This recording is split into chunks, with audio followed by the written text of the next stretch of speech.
Welcome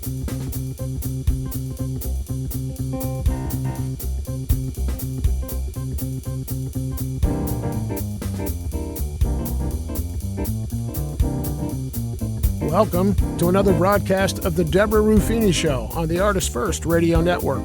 All past shows are archived. You can find them at artistfirst.com. And now, from England, here she is, your host, Deborah Ruffini. Greetings from England. This is Deborah Ruffini with another broadcast of the Deborah Ruffini Show. Today it is my huge pleasure to be speaking with Penelope Larkin, who works for Kerr House, the Durban Hospice for Women in Crisis in South Africa. Great to have you on the show, Penelope. How are you doing? Thanks for being here.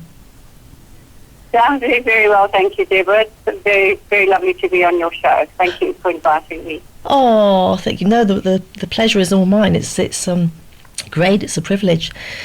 So, Kerr House is a shelter of safety for women who are suffering abuse. Is that right? Kerr House was started in 1952. All right. And it's been going since then. And so now it's very well established. And it has had many residents over the years.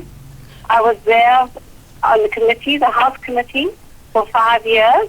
Right. And then I moved on to just helping out with the ladies. I spent 3 or 4 hours there a day helping the ladies. And what happens there is you give the ladies hope, you give them healing, and you give them new wings to fly. Wow. And each case is unique. And the social worker is there, and she knows the details of the abuse. But as a volunteer, one get to know them, get to hug them, and to get to love them. And at Kerr House, there are 15 beds, and which can take, say, 3 children and 12 adults, and 12 ladies. And they, when they get admitted, they need to have a case number. They have to report their abuse and get a case number from the police. And then the social development department in Durban will phone Kerr House and say, can Kerr House please accommodate the lady and her children? They sometimes come in with a child or 2. And we just, they come in and they settle down. It's quite traumatic when they arrive with their luggage. Yeah. And then we pop them into one of the rooms. And they sort of get to know all the other ladies.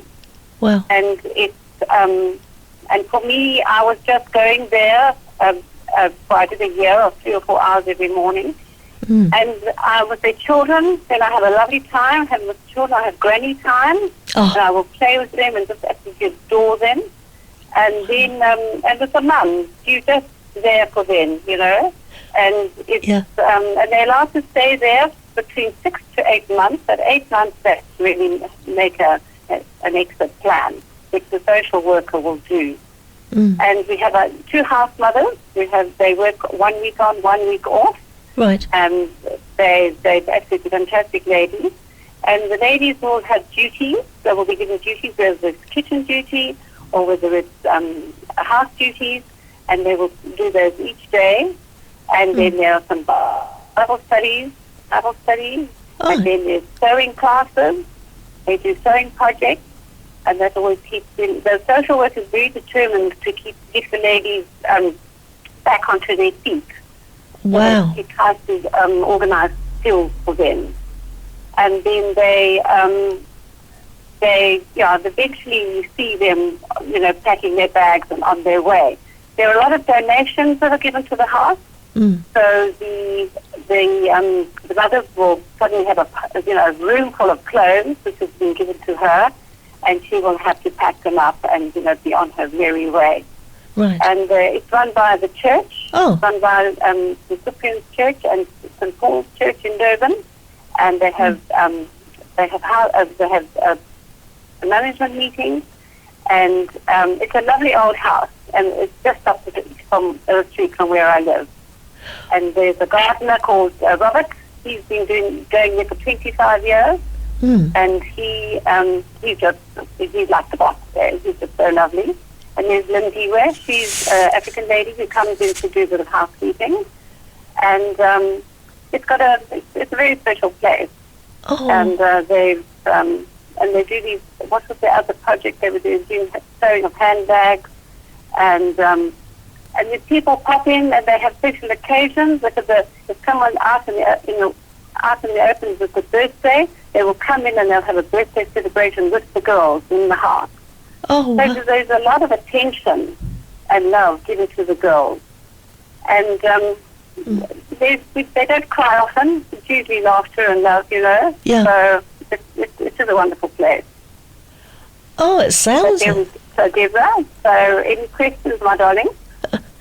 Oh, it sounds wonderful. What a brilliant place, and what a blessing. Because that's kind of, Yeah. abuse is a very broad term, isn't it? I mean, it covers a multitude of inflictions, I guess. Are the women mainly experiencing physical abuse, or is it a mixture of physical and emotional abuse? Most of it is, I'd say, physical abuse. But what is nice about it that it never, you never really hear about how they were abused. It's with the social worker, and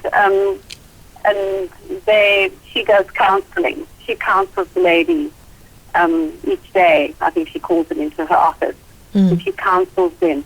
So what happens is the girls come in all, they are battered and bruised. Yeah. But they feel they love the home and the atmosphere, and there's always wonderful food, and they do heal. Oh. And we give them, as I said earlier, we give them hope. But and also their family their families don't pop in too much to see them. They've really they come to the house to heal on their own, without, if they've been discharged or they're leaving the home, then the families will come and pick them up. They don't wander around outside too much. They might just go up the road to the shop, but they do a lot of reflection, and they link with the other girls. But there's definitely not, there's not really a morbid atmosphere in the home. It's Right. more the relief and being released from the drama that they were in. Oh. And so it's a special place.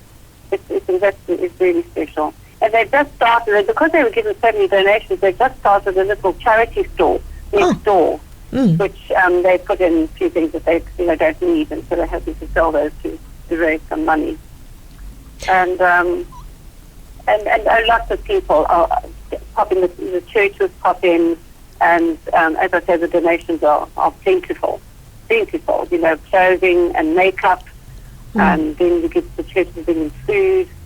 So, as I say, it's been going since 1950, which is a long time. Wow, that is a very long time, isn't it? It's we tend to think of such places as more sort of recent, but 1950. Yes, that's a long time it's been going.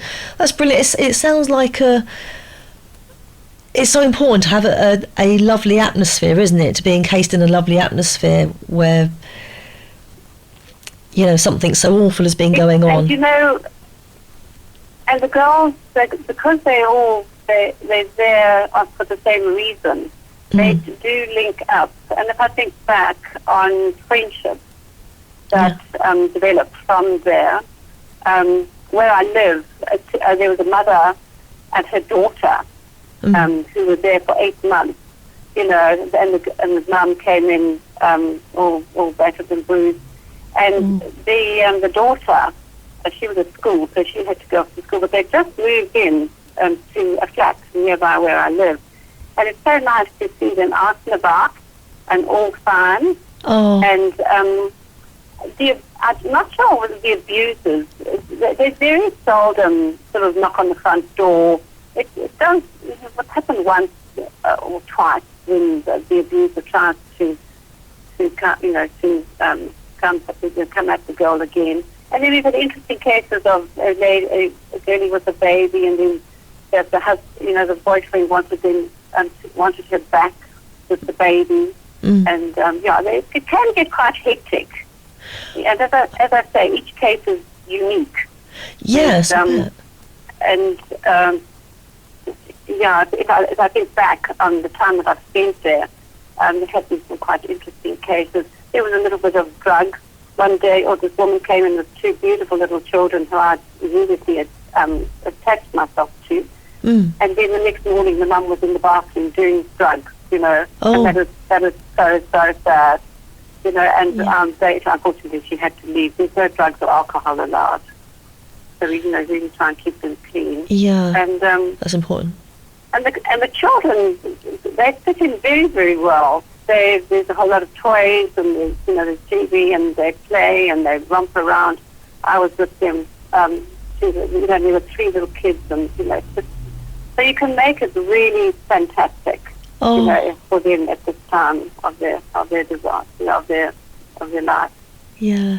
And once they leave, you actually very seldom hear from them again. Sometimes, if a mother's son, she's progressed well, and she's gone into business and all that, she will come back to say hi, and the kids will be there. So that's absolutely fabulous. Yeah. It doesn't happen often though. It's usually, it's all over and out when they go. Yeah. But there was one lady there called Lindiwe, and she was a fabulous woman, and good.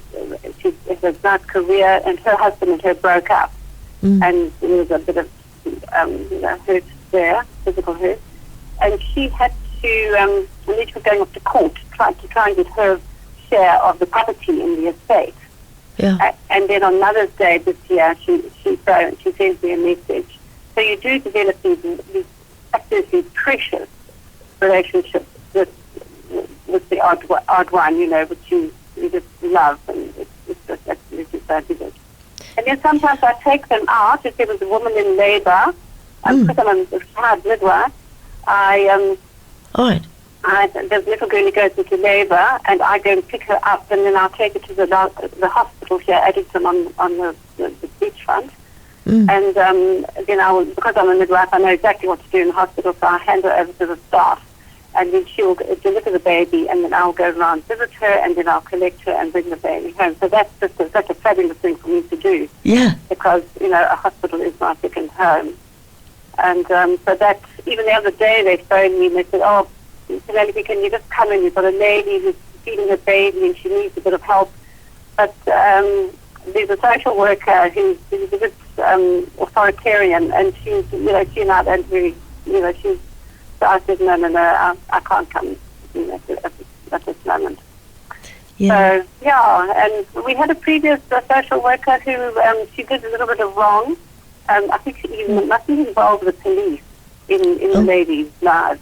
The police are not allowed to come to the house, and this social worker got a bit carried away and invited asked the police to come in, and she was actually dismissed. Yeah, it wasn't right. But as I say, every case is just so special. And as I sit here talking to you, I just think, oh my gosh, this was wonderful, wonderful being there.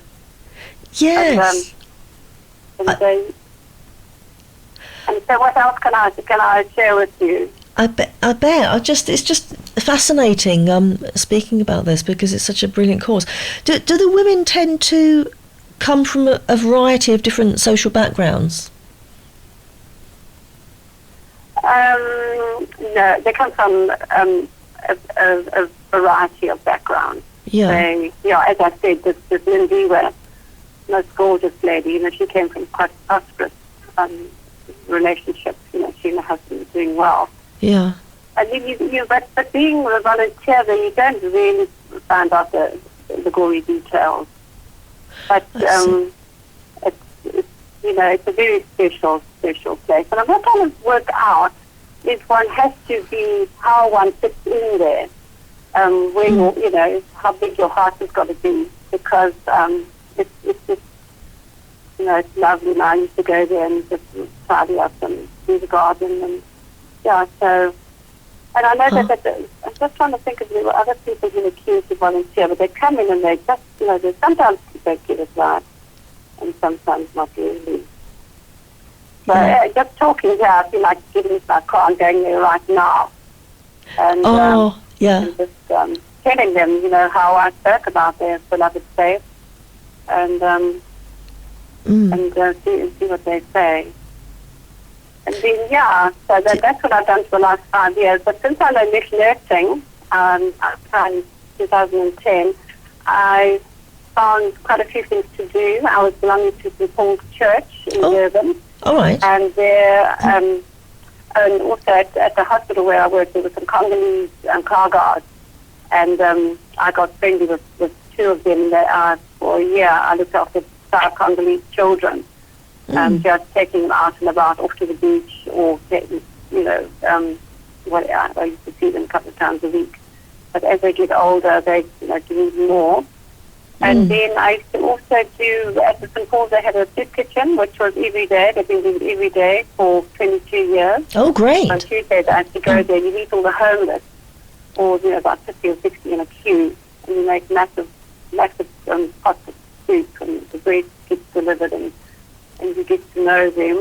Yeah. And that's a very special thing that is still going. Because it's in town. Town's quite hectic now.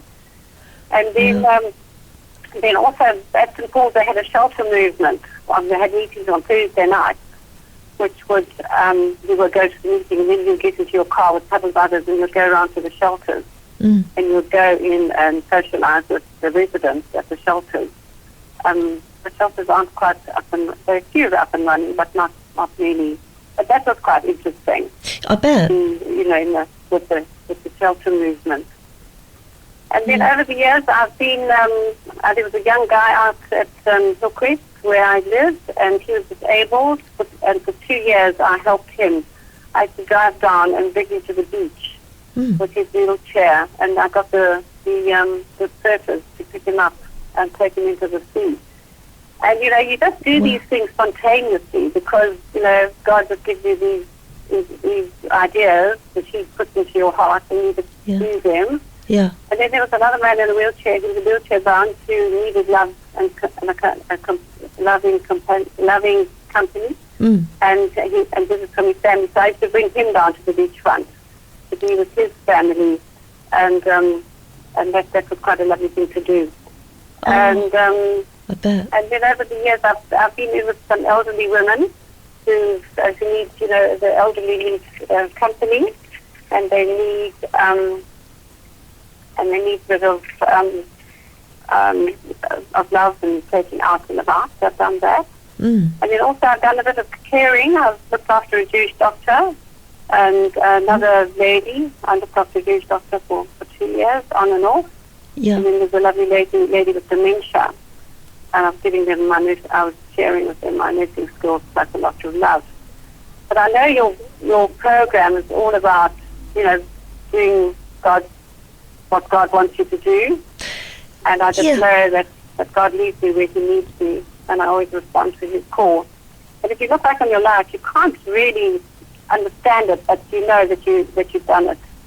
And there's a guy here who I helped around, and he calls me angel of God's angel.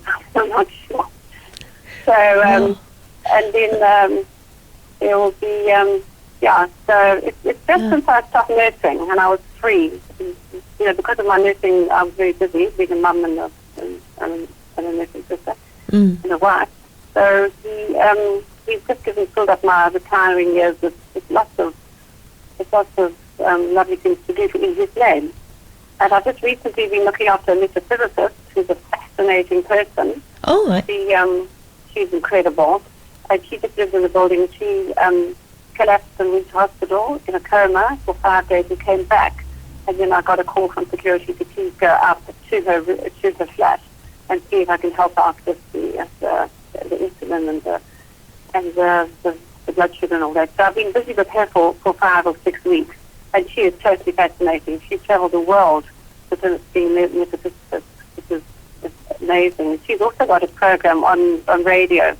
So I told her this morning that I was having this little talk on the radio, and she was so excited because she said, "Yeah, you know, you have done good, and it's lovely to share it." And just say that it's you know, with God there, nothing is impossible, or you know, things happen in His name. That's amazing. So that's how it is. And I think. So do you still want to know more about the shelter, the home? Yeah, I was just thinking. I think it's really applaudable, Penelope, that it's nice that you're following the call of God rather than something you're particularly wanting to do, because what you're doing in charitable work is very selfless, and you know, to follow where God leads, to be used as a servant by the Lord is quite something, isn't it? I do like what you say about the call of God, and then also it's nice with this pandemic. You know, it's been this beautiful for all of us. But you know, my message is to just keep loving each other. Yeah. And you know, that's what I try and do. Wow. Because you know, like that's worth it.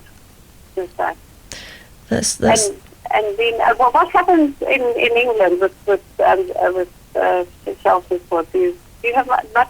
I was actually speaking to my metaphysicist, and she says that overseas it's kept very quiet. They don't sort of make any announcements about the abuse.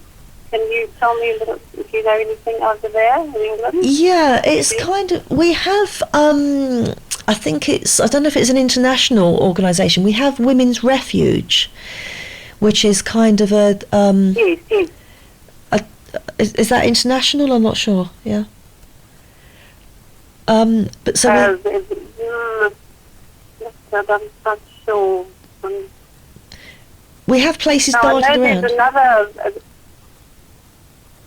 Women's Aid? Another shelter just a bit further away, and there has been a shelter that's closed down, so I don't know if the demand is reducing. I'm not sure. Yeah. But so this lady, she told me that the abuse elsewhere in the world is actually kept undercover a little bit. I don't know why. I don't know what the reason for that is. I think there's still very much, sadly, a stigma attached to. I think with Britain, you know, it's kind of a matter of we can sort ourselves out. You know, we do. There is counselling and therapy, but yeah, it's maybe more of a stigma attached to, you know, reaching out. And but the places do exist, but possibly not so. Maybe not so as accepting as you know, where you are. I don't know. But do you ever feel? Sorry, Deborah? Sorry, I was just curious, Penelope. Because a few years ago I used to work for the Samaritans, and sometimes it was quite difficult to emotionally walk away from a case that you'd had to deal with, and it was a matter of put your Samaritan's hat on when you come into the centre, take it off when you leave. How do you find that? Do you find yourself getting personally involved and sort of taking it home with you when you leave the centre?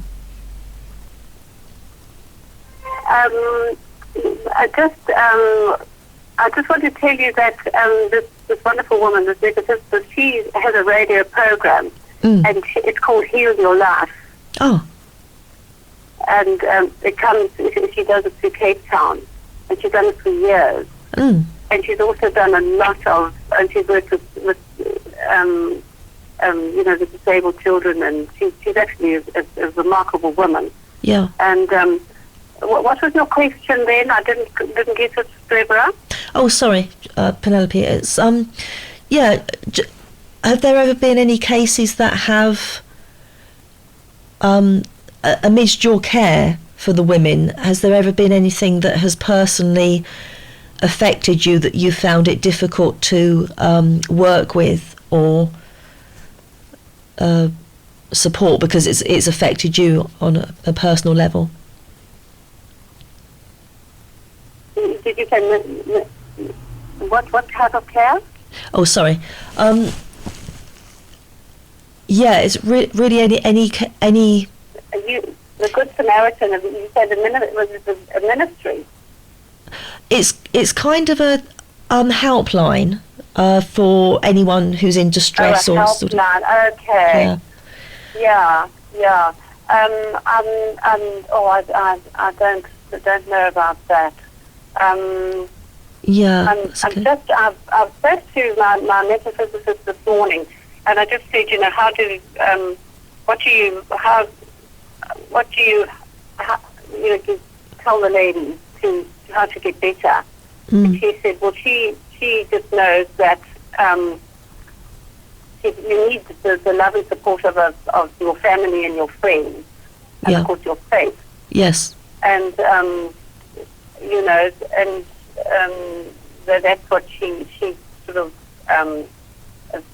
almost advocates, that your family, your friends, and you must get that love and support from them, and then you can heal, and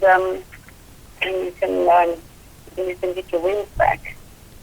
But, yes, I don't know about the social workers what their theories are. I just know from my point of view that it was just about hugging and laughing and loving and just picking them up and I'm just sort of thinking back on anyone in particular who it takes time. They can be there for 4 to 6 months. And so it does take time. Do you feel you would? Sorry. Sorry. Sorry, I think it's a little bit of an overlap. So I do apologise, Penelope. Do you think you would have? Do you feel that the driving force behind your passion is your faith? A driving force. Yeah, behind your passion for the work you do. A driving force.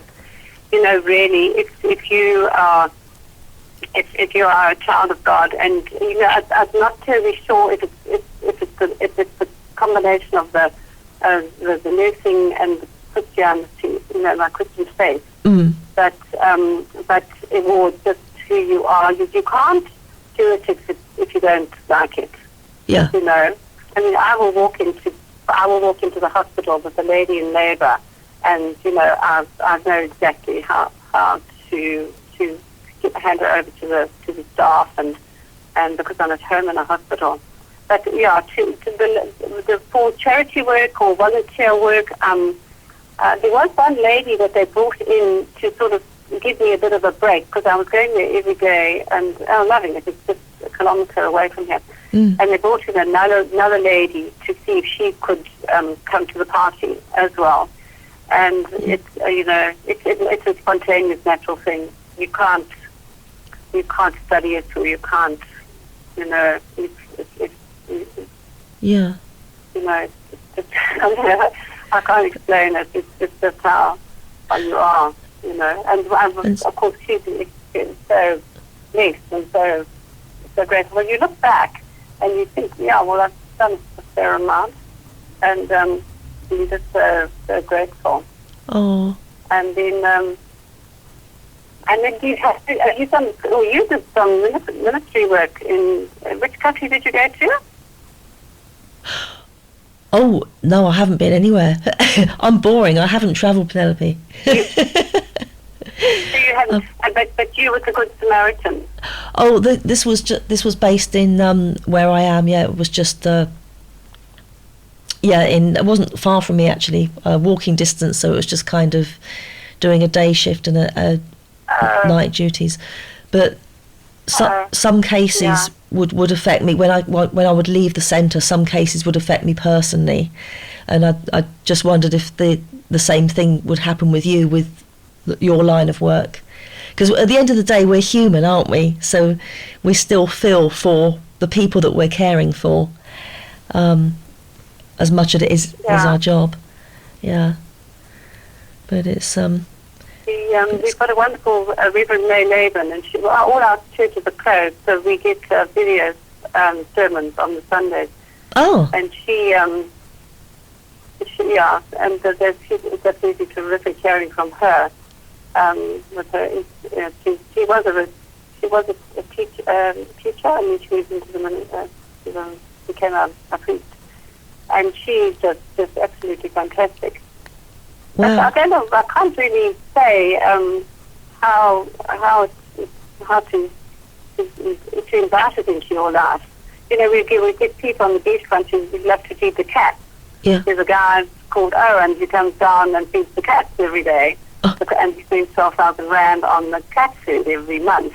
And you see, we've all got our different passions. Yeah. And then, of course, there are a lot of homeless around, and I do engage with quite a few homeless. That's good. Not everybody. And there's two guys who do sand sculpturing on the beachfront, and their work is unbelievable. They do the big fives, they do elephants and rhinos and lions and all that. So I've connected with them because they do such a fabulous job. Mm. And then we've got a little business where we little van. My partner goes out and does loads, and we've not adopted, but we've taken on a lovely Congolese guy called Valvi. He's 35, I think, and when he was 12, he was in the Children's Army in the Congo. Oh. Which was quite something for a young boy. Promise. Anyway, he's down here on the beachfront, and he's the car guard. But he's got his wife, whose name's Divine, and they have two little girls, one 2 and one 4. And now we've connected with them. You see, you choose where who opens up your heart. And then, I'm very involved with Valvi, because he's just absolutely delightful.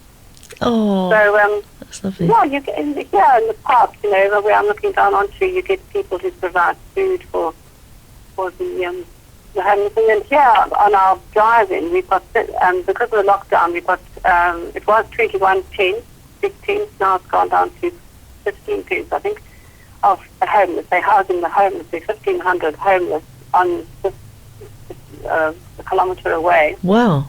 1,500? Up the road, there's another 1,000 homeless in tents because they didn't want them to be running around during the pandemic. And they're the ones up the road, the 1,000, they're all growing vegetables in the grounds there, so you see vegetables growing. Oh, wow. So that's also quite interesting when you go for your walk every day down, a couple of kilometres in each country, you see, the homeless all begging and, hopeless. And that's quite... Yeah. But I noticed that they were having some church services with the homeless on Sundays. And there's been good reports in the newspaper saying that these homeless have given up their drugs and they've come upon back to their families, and some are starting to do some jobs. So there's been quite a bit of healing going on from the shelters of the homeless. Yeah. So yes, I think it's nice to be down and looking on the ground and not being too high and mighty. Yeah. When everything looks, everything, you expect to pay a little bit of attention to those in need. That's brilliant. It must be rewarding to see. But also, I'm a nursing sister, and Mother Teresa. I've found three little messages from Mother Teresa. Oh. And I mean, she was just terrific. Yeah, she was a good lass. And in Britain, like in England, if I came over, and I'm just trying to think if I ever read about any places where there are those who are lost. Do you know any? No, it's not. We do have places. There are places there's actually places near here, homeless shelters. In fact, a prison has just closed down here, Penelope. So that would be an ideal place to shelter the homeless. I'm praying that that could home a lot of homeless people. That'll be good. But I think it must be rewarding to see success stories and see people thriving. That must be a nice feeling. Yeah, it is. Yeah, there's Raymond Perrier. He's in charge of the ecumenical. He's at the Roman Catholic Cathedral, and he's very, very into the homeless, and he likes to feed them and to support them and to help them. He had some book project where people would bring in books, and then a couple of guys would come onto the beachfront and sell their books, encourage sort of reading to take place. And it was wonderful meeting these guys. They'd had their books all out on display, and then they'd make a bit of money that way. But he's in town at the Catholic Cathedral, and Raymond Perrier. But at the beginning of the pandemic, there was a lot of money. They collected a lot of money to pay for the food for these guys, Oh. And it's just trying to. So he's completely passionate about the homeless, and he rides his bicycle up and down the beachfront. So I see him every now and again. Yeah. And he just hangs on tight to his project, which is to help them. Oh, that's great. Yeah, it's so it's nice to be involved, and and I just encourage others, just thinking about it, to encourage others to just reach out, with anything. Like, as I say, with this metaphysicist that I'm friendly with now, she just never stops. Her generosity is so huge. She just, she says she likes wealth because then she can share it with others. And she just is phenomenal. She's got a big bread project on Fridays, and they go off and give bread to the schools, and feed all the hungry. Yeah. So she's the best thing in my life. She really is. Oh, that's brilliant. And, but anyway, what I'll do is I'll go to Kerr House and say hello to everybody, because I feel uplifted. Yeah. And the joy that I've had from that place. I'm actually taking one of the nurses now to go and get something get a plate. She's had a plate made with a tooth, like a single tooth and a plate. I'm just going to take this wonderful, wonderful nurse. She's looking after a friend of mine in the block here. Her name's Monica. I'll take her to the technician. And then I'll probably call in at the house afterwards to give them all a big hug. Oh, that's lovely. Keeps me, and last night I slept for 8 hours. It's never phenomenal, just before my interview. Crumbs. Oh, wow. As somebody said the other day, they said, there's another guy on the beachfront, his name's Stephen. He picks up the rubbish. He's been doing it for 40 years. He's absolutely fabulous. And I've connected with Stephen because I have a son called Stephen. Right. And he said, my alarm clock is broken. So I said, right, okay. God says, right, get his alarm clock for Stephen. And so I went and shopped around and I got him his alarm clock and I gave it to him. And then he saw me the other day. Somebody saw me and they said, you've got such a smile on your face. You just look so happy. Yeah. And this is what Janessa, my metaphysicist, she said it's all about happiness. Yeah. It's happiness, love, and joy and peace, Happiness. And happiness, she's got a big theory about the joy of happiness, Oh. And so there's I've got this new thing in my life about happiness. That's brilliant, and that's... So there we go. Again, yeah, it's. I think it gives us a good feeling if we're giving, because we see the kind of fruits from that, don't we? And it's a nice thing to do. Oh yeah, you do that. It's it's funny that I said to Janessa, okay, I'm having this chat at midday with Deborah. Then I said to her, what can I tell her about, the abuse and all that, and the family must come to the party and be there. And she said, no, you're not going to say you give them support, but she actually made a mistake there because I've looked up support in the dictionary and it has many, many meanings. Yeah, it's not just a walking stick, as support, you must get. So Janessa would have, I think she just meant support is like if you lean on somebody, but it has many, many meanings. It's very meaningful words, Yeah. So what we do with Janessa, I just have those incredible conversations, and she can see. I don't know. I don't know what. I can't explain what it is, but it's shining. It's bringing a light, shining a light in the darkness, and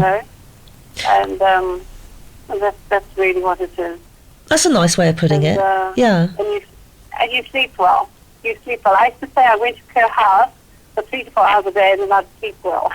Yes, I bet. Which is true, Yeah. Yeah, so because I've done my bit for the day. But I'm going to get into my car now and I'm going to go and see them and love them.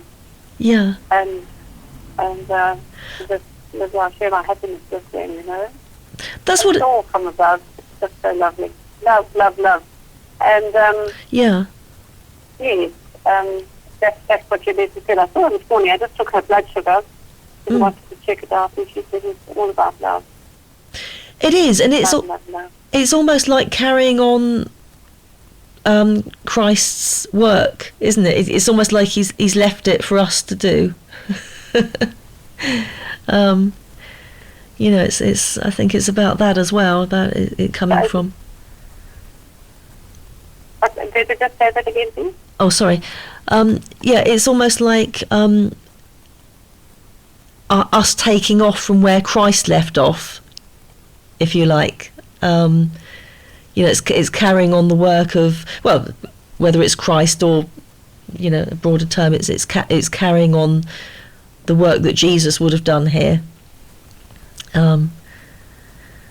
Which is. Oh, right, yeah. When I was in England before, they're quite strict there when you want to offer your help. You've got to get your police clearance and that. Oh yeah. But you just share yourself where you find the need. It's very, very nice. Yeah. And who was the last person, the previous person that you spoke on your program? The previous person? Oh, crumbs. Well, I've gone from one extreme to another, Penelope. The last show was about sorry, not so much a chirpy note, a serial killer called Rose West that we had over here. Again, about abuse. She was a female abuser. Her and her husband killed lots of women. That wasn't very nice. So no, we're going from one extreme to another. But the whole thing about abuse of whatever form is a horrible, horrible thing. And it's nice that we can support the. Do we say victims of abuse or do we say survivors of abuse? I never know what word to use there. Victims of abuse? Yeah. What they've done on television now is they've said enough is enough. Yeah. And they've got this little this clip when they say enough is enough. So they're trying to sow the seed of decency with whoever, and but here in South Africa we had a ban on cigarettes and alcohol for 4 months. All right. And I don't know what the figures went down. These figures went down. I think we might have a little bit. But I was actually asked Janessa about the mentality of the male and what if she can actually help me, add to that, the mentality of the male, why they do it.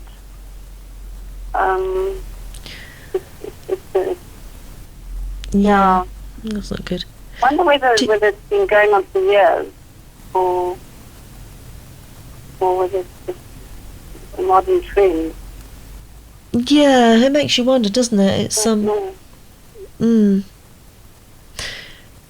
Do you have? I don't want you to break any confidentiality, but I'm just intrigued. Some of the women, have they been?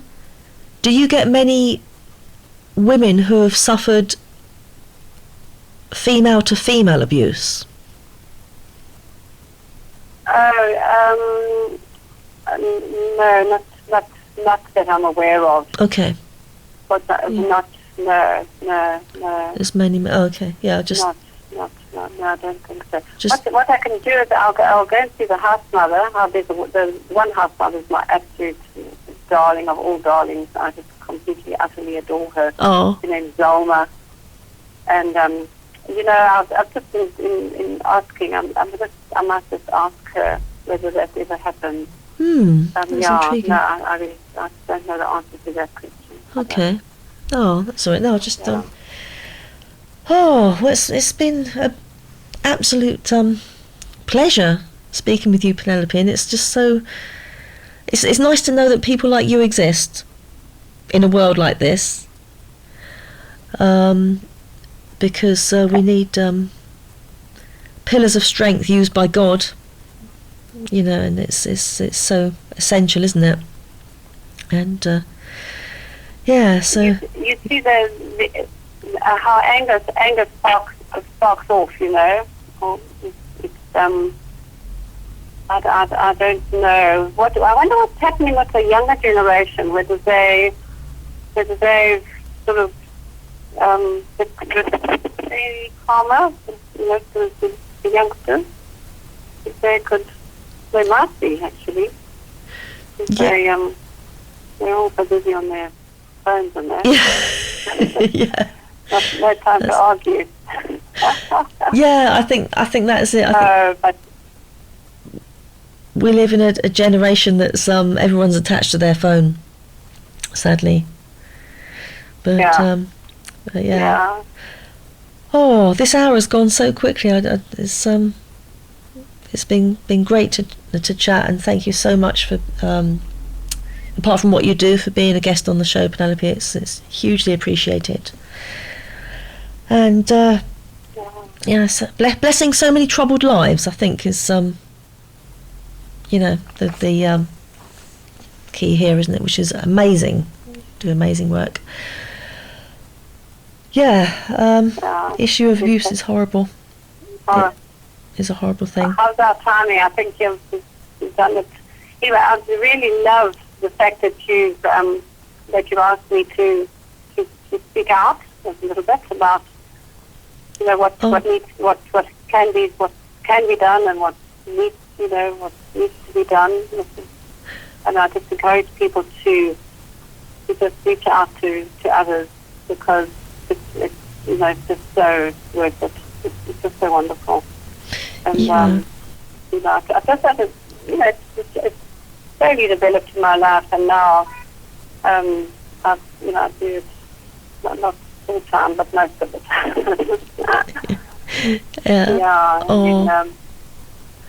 That's brilliant. And kindness has a domino effect, doesn't it? It's when one person's kind, it has an influence on someone else, and then it's kind of spread, I think, which is brilliant. So thanks again, Penelope. Do keep up the good work, and wish you all the best in that. Oh, thank you. And thank you, Deborah. Thank you, meet you. Oh, that's okay. Thank you. That is. Oh, you're more than welcome. You, lots of love. Lots of love to you too. Bye. And to the audience, thank you as ever for tuning in. And until next time, lots of love and God bless.